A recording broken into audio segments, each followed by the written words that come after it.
मैं पूछना चाहता हूं नरेंद्र मोदी से कि उनको उत्तर प्रदेश से नफरत है या भोजपुरी से नफरत है। जो पुराना स्टेडियम था उसको तोड़ करके स्टेडियम बनाया गया, उसकी शक्ल ये है।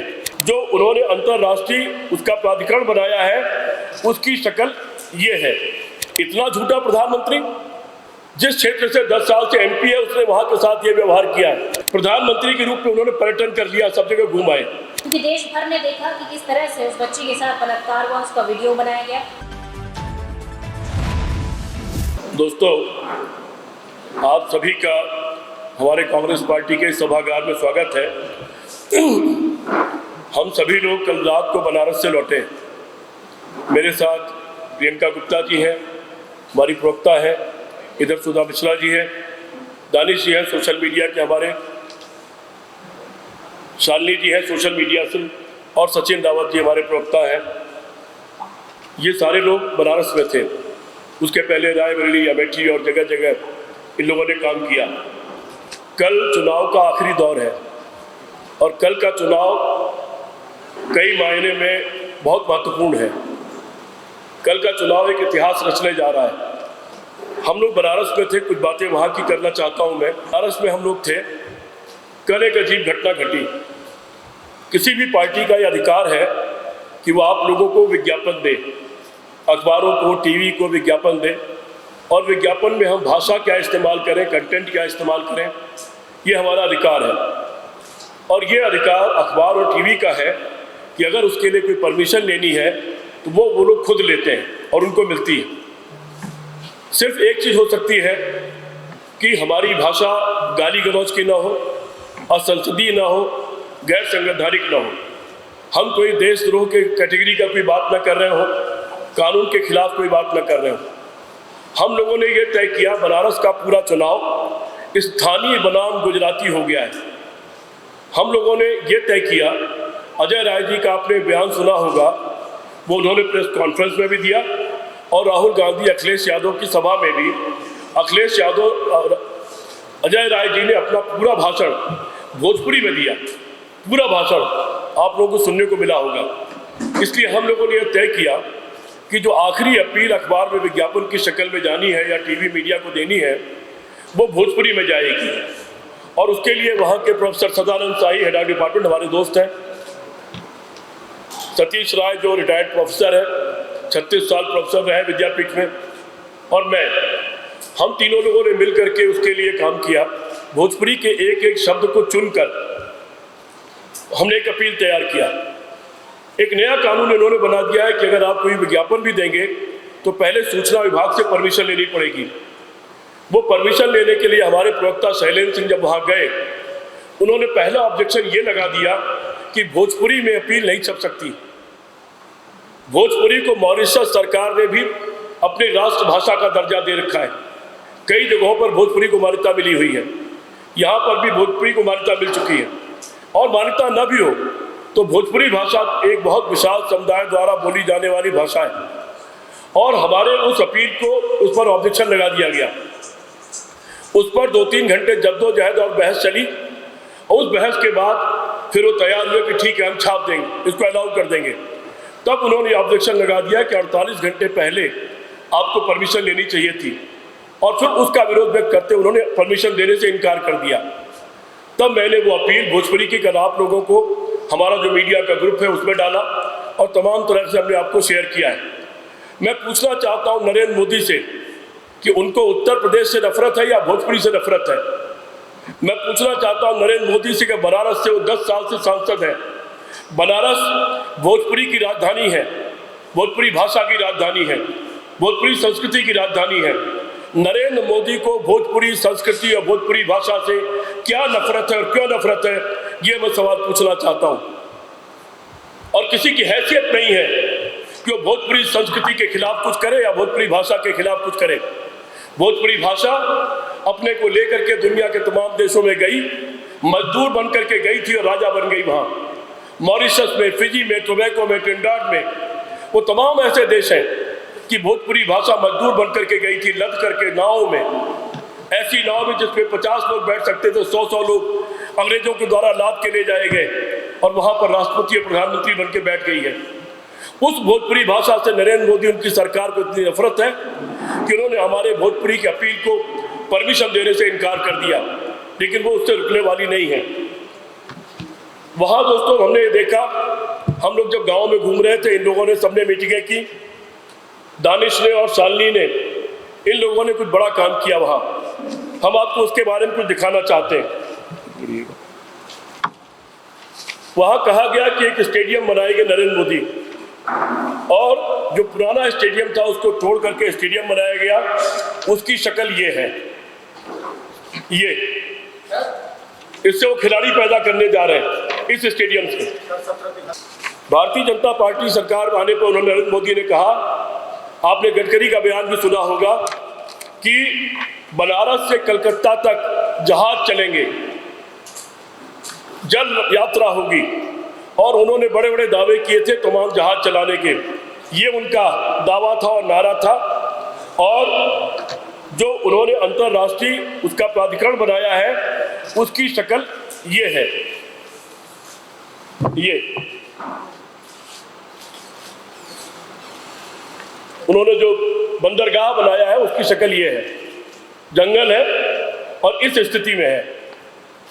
जब दानिश और शालिनी वहां गए, वहां सिर्फ एक चौकीदार बैठा है और वहां फोटो खींचने की मनाही है।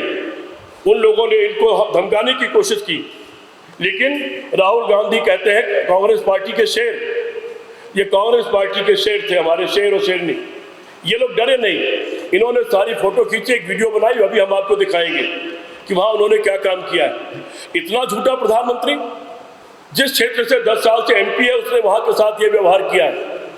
गंगा नदी में उसने एक टेंट सिटी बना दिया, तंबू का शहर। आप खुद सोच के देखो कि तंबू के शहर में जो लोग रहेंगे, उनका मलमूत्र कहां भेजा गया है। ये गंगा को इस तरह से इन्होंने ट्रीट किया है। और जब 1 तारीख को बनारस में वोट पड़ रहा होगा, तो नरेंद्र मोदी उस विवेकानंद रॉक पर जा रहे हैं बैठने, जिस विवेकानंद का भाषण सुनकर के अमेरिका मुग्ध हो गया था, वहां की धर्म सभा में। और विवेकानंद ने हिंदू धर्म की जो विवेचना किया है, जो उसके बारे में कहा है, सबको पढ़ना चाहिए कि स्वामी विवेकानंद के द्वारा हिंदू धर्म की क्या विवेचना की गई है, हिंदू धर्म क्या है, उसको मुझे लगता है सबको पढ़ना चाहिए। अगर उसको पढ़ लें तो आरएसएस के लोग और बीजेपी के लोग शायद बदल जाएं, शायद वो जान जाए कि हिंदू धर्म असल में क्या है। नरेंद्र मोदी वहां जा रहे हैं पता नहीं क्या करने के लिए। बड़ी अच्छी बात कही शालिनी ने, इन्होंने कहा कि दुनिया तो धर्म के लिए, आस्था के लिए, ज्ञान के लिए बनारस आती है। वो चाहे गौतम बुद्ध रहे हो, चाहे मंडन मिश्रा के परिवार से शास्त्रार्थ करके शंकराचार्य हारे हो, लोग बनारस आते हैं। लेकिन नरेंद्र मोदी उस बनारस को छोड़ करके विवेकानंद टेम्पल जा क्यों रहे हैं? मुझसे पूछा गया कि क्यों जा रहे हैं, क्या वहां ध्यान लगाएंगे? नहीं, ध्यान नहीं लगाएंगे। प्रधानमंत्री के रूप में उन्होंने पर्यटन कर लिया, सब जगह घूम आए। शायद विवेकानंद टेम्पल और विवेकानंद रॉक्स जो है वो वही केवल बची हुई है, और वहां लोग सूर्योदय देखने भी जाते हैं सुबह उठ करके जल्दी। नरेंद्र मोदी को लगा होगा कि 4 तारीख के बाद तो रहूंगा नहीं, तो प्रधानमंत्री की सुख और सुविधा के साथ एक आखिरी जगह और देख लूं और सुबह का सूर्योदय देख लूं, क्योंकि पार्टी तो सूर्यास्त देखने जा रही है 4 तारीख को, तो सूर्योदय देखने जा रहे हैं। तो उसके बाद प्रधानमंत्री पद तो 4 तारीख को चला जाएगा। मित्रों, सारा घूमने के बाद, सारा आकलन करने के बाद मेरा यह दावा है, किसी भी हालत में कांग्रेस, किसी भी हालत में भारतीय जनता पार्टी 176 सीट पार नहीं करने जा रही है। 176, उससे नीचे कितना जाएगी ये 4 तारीख को मालूम पड़ेगा। किसी भी हालत, उत्तर प्रदेश में आधी सीट का लोग दावा करते हैं, लेकिन मुझे लगता है कि भारतीय जनता पार्टी 35 सीट के आसपास शायद सिमट जाए, या हो सकता है उससे भी कम आए। ये अब आखिरी का आकलन है। जिस तरह से लोग घबराए हुए हैं, अमित शाह और उनके दर्जन भर मंत्री जिस तरह से डेरा डाले हुए हैं बनारस में और तमाम लोगों की खरीद फरोख्त करने की कोशिश कर रहे हैं। मुझे लोग मिले, मैंने कहा घबराना मत, जितना दे वो ले लेना, वोट तो अजय राय को देना ही है, लेकिन उनसे भी कुछ मिल जाए तो ले लेने में कोई बुराई नहीं है, वो ले लेना, तुम्हारे घर वालों के काम आएगा। वहाँ जिस तरह से कर रहे हैं, घबराए हुए हैं। मेरा अपना आकलन यह है कि नरेंद्र मोदी 1,30,32,000 वोट से बनारस में चुनाव हार सकते हैं। इसका किसी को विश्वास नहीं है। लेकिन पहले हमारी ही पार्टी के प्रधानमंत्री चुनाव हार चुकी हैं उसी बनारस के एक नेता से, और बनारस का दूसरा नेता फिर वही रिकॉर्ड बनाने जा रहा है, प्रधानमंत्री को हराने का रिकॉर्ड। नरेंद्र मोदी बनारस से चुनाव हारने जा रहे हैं। मित्रों, इस दौरान हम लोगों ने एक रणनीति बनाई और रणनीति के तहत हमने बहुत सारे कार्यक्रम बनाए। लोगों ने कहा कि वो तो इतने लोग घूम रहे हैं, इतने सारे लोग घूम रहे हैं, आपके लोग कहाँ हैं? हमको उतने लोगों को घुमाने की जरूरत इसलिए नहीं थी, हम जानते थे कि हम जीत रहे हैं। और हम जानते थे जीत रहे, क्यों जानते थे? क्योंकि हम पिछले 1.5-2 साल से घूम रहे हैं। राहुल गांधी जो अब जन नेता जननायक बन चुके हैं, 4000 किलोमीटर की यात्रा पहले और 6700 किलोमीटर की यात्रा बाद में, 10,700 किलोमीटर चल करके वो पहले ही भारतीय जनता पार्टी और उनके एलाइंस से काफ़ी आगे निकल चुके थे। पहला जो वीडियो है ये आपका क्रूज़ का वीडियो है, जो ये क्रूज़ को हर जगह होर्डिंग लगा रखे हैं पूरे बनारस में कि इससे विकास हो रहा है। तो ये क्रूज़ जहाँ पर है, ये जिस जगह पर यह क्रूज़ खड़ी है उस जगह का वीडियो है, और आप देख सकते हैं इस वीडियो को हमने आप लोगों के साथ व्हाट्सएप पर शेयर कर दिया। हमें जोड़ा ये वीडियो हमने काफी जगह आपने देखा कि वहाँ पर होर्डिंग लगी हुई थी। शालिनी जी ने देखा कि वो बता लगा, शालिनी जी ने पूछा उत्सुकता कि ये पोर्ट कहाँ पर है। जब पूछा गया ये पोर्ट कहाँ पर है तो हमारे स्टेट कोऑर्डिनेटर विकास पांडे जी ने बताया कि आइए पोर्ट आपको घुमा के लाते हैं, आपको पता चलेगा पोर्ट कहाँ है। ये पोर्ट इतनी सुनसान जगह पर है कि अगर आप सुबह या शाम को चले जाएं तो आप डर से वहाँ जाएंगे। पूरा जंगल इलाका है, आप आगे जाते हो इस जंगल में जंग लगा हुआ बोर्ड मिलता है आपको, जिसपे इस बोर्ड के बारे में लिखा हुआ है। कोई सिक्योरिटी नहीं है, कोई लोग नहीं, अंदर जाओ आप तो केवल पूरा जंगल पड़ा हुआ है, जंगल झाड़ियाँ हैं, और वहाँ पे लड़के लड़कियाँ पिकनिक मना रहे हैं स्कूल छोड़कर आकर, और जो नशेबाज हैं, जो गंजेड़ी हैं, वो वहाँ पर आकर अपना धूम्रपान कर रहे हैं, नशा कर रहे हैं। यहाँ पर जो व्यक्ति एक गार्ड है, उससे जब ये जानकारी मांगी गई कि क्या हो रहा है तो कह रहे भाई 2 शिपिंग कंटेनर रोज आती है। अब आप खुद बताइए कि जिस पोर्ट पर, जिस बंदरगाह पर 2 शिपिंग कंटेनर रोज आती हो, उसका ये हालत है कि वहाँ पर पूरा जो जंगल बना हुआ है उसके बोट तक की मरम्मत नहीं हुई। वो बोट जिस साल 2019 में लगा था अभी तक वैसा का वैसा पड़ा हुआ जलिए पा चुका है। इशूज आ रहे हैं महिलाओं के सामने, वो महिला सुरक्षा का एक इशू था, क्योंकि प्रधानमंत्री जी के संसदीय क्षेत्र में एक बीएचयू की छात्रा के साथ जो कुछ भी हुआ मुझे वो बताने की जरूरत नहीं है, क्योंकि देश भर ने देखा कि किस तरह से उस बच्ची के साथ बलात्कार हुआ, उसका वीडियो बनाया गया। 2 महीने तक लगातार वो लोग चुनाव का प्रचार करते रहे जो आरोपी थे और खुद उनके कार्यकर्ता थे। तो हकीकत ये है कि आज महिला सुरक्षा को लेकर महिलाएं वाकई में चिंतित हैं। महिलाओं के सामने सबसे बड़ी समस्या ये है कि उनका घर चलाना मुश्किल है। महंगाई की जो मार है वो महिलाओं की सबसे बड़ी समस्या है। जिस तरह से आमदनी कम और खर्चा ज़्यादा है, चाहे वो दूध से लेके दही हो, चाहे वो सिलेंडर का भाव हो, चाहे वो रोटी हो, चाहे वो आटा हो, दाल हो, चावल हो, तेल हो, हर चीज़ के भाव लगातार बढ़ते चले जा रहे हैं। एक महिला का घर चलाना वाकई में मुश्किल है। महिलाओं से जब भी आप रूबरू होंगे, मुझे लगता है कि आप सभी वहाँ पर महिलाओं से मिलकर बात कर सकते हैं, और ये पूरे देश की समस्या है कि किस तरह से महिलाएं महंगाई और सुरक्षा को लेकर वाकई में चिंतित हैं। देखिए, प्रधानमंत्री जी ने सिर्फ बनारस और पूरे देश झूठा सपना दिखाया। जब मैं वहाँ पर जो दलित बस्तियाँ थी, दलित बस्तियों में सबसे ज्यादा वहाँ पे सोनकर समाज के लोग थे, पासी समाज के लोग थे, जाटव समाज के लोग थे। मैं उनसे जाकर मिला तो उन्होंने ये सिर्फ यही बात बोली है कि प्रधानमंत्री जी जैसे सदन में हवाईबाजी वाली बातें करते वैसे बनारस में आकर के करते। ये दलित इशू वहाँ पे सबसे बड़ा धगित हुआ। यहाँ पर एक युवा जो है जो सीमेंट की सफाई कर रहा था, उसने दम तोड़ दिया। उसका परिवार अभी तक मुआवजा की तलाश में था, लेकिन ना भारतीय जनता पार्टी के द्वारा, ना सांसद जो नरेंद्र मोदी जी हैं खुद उनके द्वारा उस पीड़ित परिवार को कोई मुआवजा दिया गया। तो ऐसे ही जो दलित इश्यूज थे वहाँ पर वो सबसे ज्यादा रहे, और मैं कह सकता हूँ कि अजय राय की वहाँ घोषणा करके उन्होंने उसका मुद्दा उठाया और हम लोगों ने फिर बेटी से मुलाकात की। और मैं एक बात कह सकता हूँ कि प्रधानमंत्री जी इस बार बनारस में सबसे ज्यादा उनको से हारने वाले, ये स्पष्ट हो चुका है। कि आपको वर्णन सुनाना चाहता था कि प्रधानमंत्री का चुनाव उनका हारना एक महत्वपूर्ण मुद्दा है। मैं जिन गाँव में गया उनमें राजभर गांव थे, उसमें यादव गांव थे, मल्लाह लोगों के गांव थे, लोहार लोगों के गांव थे, ठाकुर लोगों के गांव थे और ब्राह्मण लोगों के गांव थे। करीब 70 सभाएं, 70 या 72 पब्लिक मीटिंग गांव के इलाकों में मुझे करने का मौका मिला। और उसके बाद रात के टाइम में शहर में, चूँकि वहाँ मेरा संपर्क है, बहुत पुराना संपर्क है, 80 में मैं वहाँ चुनाव में 1 महीना रहा था और वहाँ संबंध है मेरा, तो काफ़ी लोगों से मिलने का मौका मिला। मैं रात भर लोगों में गया, मैंने कहा भाई आप लोग क्या कर रहे हो? तो हमारी गाड़ी पर झंडा नहीं था।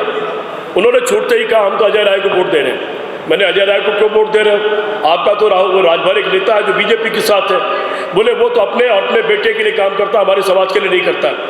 इसी तरह की बात मौर्या लोगों ने कहा, इसी तरह की बात निषाद लोगों ने कहा, इसी तरह की बात मल्लाह लोगों ने कहा। कुछ नौजवानों से मेरी मुलाकात हुई, मैंने उनसे बात किया तो नौजवान लोगों ने कहा कि हम जात बिरादरी नहीं जानते, हम सारे नौजवान लोग राहुल गांधी के साथ हैं, क्योंकि राहुल गांधी हमको 30 लाख रोजगार तो तुरंत दे रहे हैं, अप्रेंटिसशिप ट्रेनिंग और 1 लाख रुपए दे रहे हैं। गांव की दलित महिलाओं से मेरी मुलाकात हुई, उन महिलाओं को ये पता था कि उनको कहीं 1 लाख रुपया कांग्रेस पार्टी से मिलने वाला है। उन गांव के लोगों को ये पता था कि कांग्रेस पार्टी से 10 किलो अनाज मिलने वाला है। मेरे लिए ये आश्चर्यजनक लेकिन सुखद अनुभूति थी कि हाथ में जो मोबाइल हर आदमी के हाथ में आ गया, सस्ता या महंगा, उसने सारी बातें अंतिम छोर तक, अंतिम व्यक्ति तक पहुंचा दिया है। और राहुल गांधी जी ने जो न्याय पत्र बनवाया है, उस न्याय पत्र की चर्चा अंतिम व्यक्ति तक थी। मैं तो तब आश्चर्यचकित रह गया जब गांव की एक दलित महिला ने यह कहा भोजपुरी में, ए बाबू ये नरेंद्र फिर आई है तो बाबा साहब वाली किताबियाँ फाड़ दी है का? उसने कहा कि नरेंद्र मोदी फिर आएंगे तो क्या बाबा साहब की बनाई किताब वो फाड़ देंगे क्या? भोजपुरी में बोली कि बाबू हुई आई है तो बाबा साहब वाली किताबियाँ फाड़ दी है का? और ओकरे नाते हमने के जो कुछ मिला ला वो ना मिली न, हमरे लड़किया की नौकरियाँ ना मिली न। तो इस तरह की बात अगर गांव के अंतिम छोर में बैठी हुई महिला के दिमाग में पहुंच चुकी है तो अपने आप ये चीज़ें सेट हो चुकी हैं। और चुनाव इस बार मुद्दा बनाम जुमला हो गया है। बनारस का चुनाव बनारस स्थानीय बनाम गुजराती हो गया है, क्योंकि पूरे बनारस में आलोक जी और साथी पूरे बनारस में हालत ये है कि इन्होंने बताया कि क्रूज का कारोबार मल्लाह नहीं कर रहे, गुजरात के लोग कर रहे हैं। वहाँ जो भी कुछ बन रहा है, जो कुछ भी हो रहा है, वो सब गुजराती कर रहे हैं। यहाँ तक कि जो चुनाव प्रचार भी है उसमें उनको यूपी और बनारस के लोगों पर विश्वास नहीं है। पूरे हिंदुस्तान में हमारे अपने साथी बहने हुए हैं। कल शालिनी जी और अंशु रास्ते में कई लोगों से बात हो रही थी, बड़े बड़े नाम हैं इन लोगों के सामने। तो जो सूचनाएं हैं तमाम, और जो मेरा 52 साल की राजनीतिक जिंदगी का मेरा जो अनुभव है, मेरा कैलकुलेशन यह है कि बीजेपी अधिकतम 176 सीट पार नहीं करेगी। उससे कम कितनी आएगी मुझे नहीं मालूम। जी बताएं। चेहरा कौन होगा और ये वादे कैसे पूरे होंगे? चेहरा तय है, चेहरा तय है। आपको पता है कि 1 तारीख को एक तरफ चुनाव हो रहा होगा, वोट पड़ रहा होगा, और दूसरी तरफ आदरणीय मल्लिकार्जुन खड़गे साहब ने 1 तारीख को इंडिया गठबंधन की बैठक बुला लिया है। उसमें हमारे एकाध सहयोगी इसलिए नहीं आ पाएंगे कि उनके यहाँ चुनाव है, लेकिन बाकी सब इकट्ठे होंगे। और उस 1 तारीख की बैठक का मकसद चेहरे पर मुहर लगाना, चेहरा तय है। 4 तारीख को रिजल्ट निकलने दीजिए, 6 तारीख को शपथ हो जाएगी, चेहरा पहले से तय है। देश विदेश की ताज़ा खबर पाने के लिए हमारे चैनल NTV निष्पक्ष को सब्सक्राइब करें व बेल आइकन दबाना ना भूलें।